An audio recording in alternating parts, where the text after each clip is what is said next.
Coming up in this hour of ABC 12 News this morning, it is almost summer, and that means orange barrel season across the state. We'll update you on multiple road closures and detours starting in the area today. And we take a live look outside from our Bay City Skycam as the sun is starting to come up.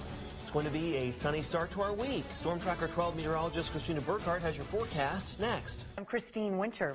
And I'm Matt Barbour. Thanks so much for starting your week and morning off with us here. We get a check of your forecast now as you head out the door. And, you know, we saw some cloud cover over the weekend. It'll be nice to see a little more sun today.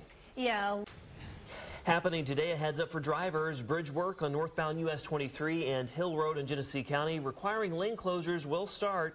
MDOT will complete additional steel repairs to the US 23 bridge. Crews will also close lanes on Hill Road over US 23 to complete epoxy seal coating. MDOT says drivers should expect delays. That work is expected to be done by May 25th.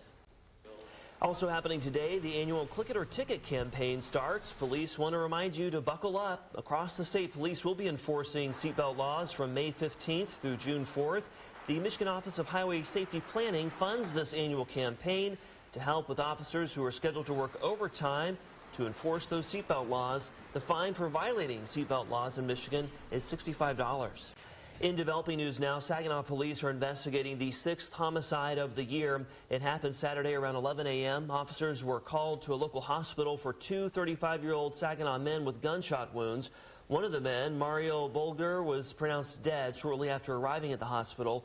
Police interviewed witnesses around Janes and South 9th Streets thanks to the help of 911 callers. The second man was treated and released and is expected to be okay. Detectives are still investigating. There have been no arrests in the case. Contact Saginaw Police with any information. An update this morning, the Saginaw County Sheriff's Office has recovered the body of a missing man from the Saginaw River. We first told you when Robert Lee Rogers Jr. had been reported missing just hours after Cinco de Mayo celebrations. He was last seen in the area of South Hamilton and the Rust Avenue Bridge in Saginaw.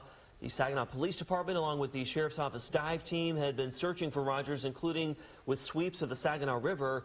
He was located on Friday. According to the undersheriff, identification of a shoe he was wearing helped in identifying him. A similar situation.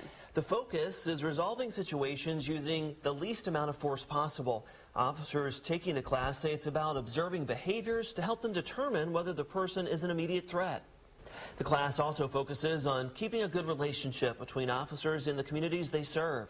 Plus, at 6:30, the search continues this morning for the suspected kidnapper and murderer of a Detroit nurse. We have an update on the case. Could you be paid if your flight is delayed? That's the idea being pitched by the Biden administration. Mandatory compensation if a flight delay or cancellation is the airline's fault. Mike Valerio explains. 50%. That decrease comes just 4 days after the pandemic-era health policy allowing the U.S. to deport most migrants expired.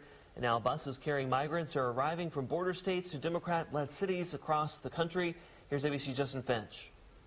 Coming up in sports, we have our athlete of the week. She always seems to show up when her team needs her the most. Essexville Garber's Ella Wagner has the Dukes thinking about another state title run. We'll have more on Garber's slugger up next. We all need people we can rely on, people that we know when things get tough, they will always deliver. The Essexville